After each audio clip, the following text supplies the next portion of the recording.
សួស្តីពុកម៉ែបងប្អូនទាំងអស់គ្នាថ្ងៃនេះដែរខ្ញុំនឹងនាំអារម្មណ៍ពុកម៉ែបងប្អូនមកធ្វើម្ហូបជាមួយខ្ញុំទាំងអស់គ្នាថ្ងៃនេះដែរមុខម្ហូបយើងគឺបុកសាច់គោសណ្តែកគួរ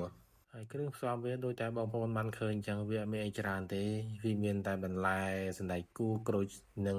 ប៉េងប៉ោះយើងតែម្ដងហើយគ្រឿងផ្សំរបស់យើងគឺអត់មានអីច្រើនដែរមានតែស្ករប៊ីចេងហើយនិងសណ្តែកដីទឹកត្រីយើងទៅធ្វើទាំងអស់គ្នាបងប្អូនជំហានទី1យើងហាន់សណ្តែកគួរតាមចិត្តចង់បានមកបងប្អូនវែងឬក៏ខ្លីតាមដែលយើងស្រឡាញ់ទៅហើយការធ្វើបងប្អូនមិនបាច់ធ្វើដល់ហុងព្រៃលើថ្មអីដូចខ្ញុំទេធ្វើនៅផ្ទះហូបក៏បានដែរមិនបាច់ប្រើពេលវេលាមកចំណាយដើរដូចខ្ញុំចឹងទេបងប្អូននៅតាមផ្ទះទៅតែគ្រាន់តែថារសជាតិវាតាមនឹងដែរសុទ្ធទេសភាពស្អាតខ្យល់បរិសុទ្ធរសជាតិវាក៏ទៅតាមនឹងដូចគ្នាបងប្អូនហើយទេសភាពវិញមានថាស្អាតបងប្អូនអើយពេលថ្ងៃល្ងាចចេះរកឲ្យពេលផ្ទឹមពុំបានទេតែការបញ្ចូលសលេងមិនសូវជាសប្បាយចិត្តទេបងប្អូនដោយសារតែបងប្អូនដឹងស្រាប់ហើយប្រហែលថ្ងៃនេះពួកអាចោសៀមវាមកដដែលម្ដងជា2ដងវាមិនចេះចប់មិនចេះហើយសោះបងប្អូនអើយអញ្ចឹងជាពិបាកចិត្តដែរហ្នឹងតែមិនយកការពិបាកយកមកធ្វើដាក់សម្ពាធលើខ្លួនឯងចោះចាញ់ទេបងប្អូននៅតែបន្តណា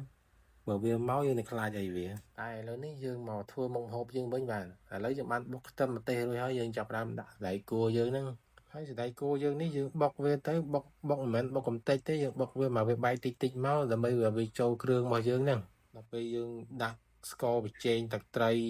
ក្រូចទៅវាចូលជាតិឆ្ងាញ់បានហើយវាថាសណ្តែកគួរបើសិនជាវាចូលជាតិដឹងស្រាប់ហើយដូចហូបសណ្តែកគួរជ្រលក់មួយអំបិលអញ្ចឹងអង្គុយបុកនៅលើថ្មអំពៅអញ្ចឹងតែឈឺគូតម៉ែឈឺគូតអត់បាននិយាយមកទ្របគូតធ្វើតែគិតថាទៅកន្លែងណាទៅកន្លែងណីគិតចោះគិតឡើងស្អីក៏ភ្លេចដែរតែមិនជាមិនថ្មីទេប៉ុណ្ណេះឲ្យតែបានទេសភាពស្អាតរបស់ឆ្ងាញ់ប៉ុណ្ណេះទ្រាំទៅហើយមុខម្ហូបមួយមិននឹកឃើញភ្លាមធ្វើផ្លែទេបងប្អូនគិតយូរដែរហ្នឹងតែបានចេញទី1គិតថាធ្វើអ្វីឲ្យប្លែកទី1ហើយទី2គិតថាធ្វើឲ្យប្លែកហើយឲ្យឆ្ងាញ់សម្រាប់ខ្លួនឯងទៀតអញ្ចឹងក៏សម្រេចចិត្តថាបុកសាច់គោសណ្តែកគួរតែម្ដងទៅឥឡូវនេះយើងចាក់ស្ករប៊ីចេងទឹកត្រីហើយឥឡូវយើងចាប់ផ្ដើមច្របល់គ្រឿងចូលគ្នាទៅហូបហើយមិនអស់ចិត្តតែអង្គុយបញ្ចូលសលេងក៏នៅតែឃ្លានដែរបងប្អូននិយាយពីឆ្ងាញ់រសជាតិមិនអាចបំភ្លេចបានទេតែយើងទៅនេះវាថ្ងៃបាក់រសៀលបន្តិចហើយឥឡូវចាប់តាមថ្ងៃបាំងភ្នំហើយលិចហើយថ្ងៃវានៅខ្ពស់ដែរប៉ុន្តែវាបាំងភ្នំទៅវាលិចអញ្ចឹងវាឆាប់យប់ឥឡូវយើងដាក់ក្រូចនេះបើសិនយើងចង់បានជូរយើងដាក់ជូរវាមកបាទមិនជូរហាញ់ទេណាតែជូរហាញ់ហូបមិនកើតទេជូរខ្លាំងហើយឥឡូវយើងចាប់ផ្ដើមដាក់សាច់គោយើងដែលយើងបានហាន់ទុករួចជាស្រេចហ្នឹងយើងដាក់វាចូលយើងគ្រាន់តែកលែងវាបន្តិចមកដើម្បីឲ្យវាចូលគ្រឿងគ្នាហ្នឹងព្រោះអីគ្រឿងយើងបានដាក់រួចជាស្រេចទៅហើយយើងអត់មានបុកថែមទៀតទេគ្រាន់តែដាក់សាច់គោប៉ុណ្ណឹងក្លិនឆ្ងាញ់មកបដាបាត់ហើយហ្នឹងគ្រាន់តែដាក់សាច់គោដាក់ទឹកត្រីហើយនិយាយពីរុយវាតាំងក្លិនវាមកងីងងដូចតែខ្មុំអញ្ចឹងប៉ុន្តែអង្គុយបក់វារហូតហ្នឹងហើយឥឡូវនេះយើងចាប់ផ្ដើមភ្លក់ឲ្យលិតមកផ្លែមប៉ុណ្ណឹងហើយយើងដឹងថាឆ្ងាញ់បាទឥឡូវយើងចាក់ចូលថាសយើងភ្លុចចឹងមកដល់ពេលយើងចាក់ថាសយើងភ្លុចចឹងទៅយើងផ្លឹកខ្ទឹមផ្លឹកជីច្រឡំផ្លឹកខ្ទឹមផ្លឹកជីហើយនឹងសណ្តែកដីឲ្យយើងហាន់វារួចជាស្រេចយើងដាក់រោយពីលើវាមកដើម្បីបង្កើនរសជាតិវាបន្ថែមទៀតមកហើយឥឡូវនេះសូមបងប្អូនទស្សនានៅសម្លេងស៊ីនតែម្ដងទៅមិនបាច់បងអង្គយូរទេផងមើលបងប្អូនសាច់បន្លែប្លុករបស់យើងសត្វយំ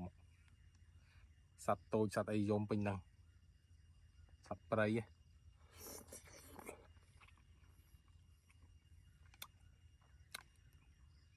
អ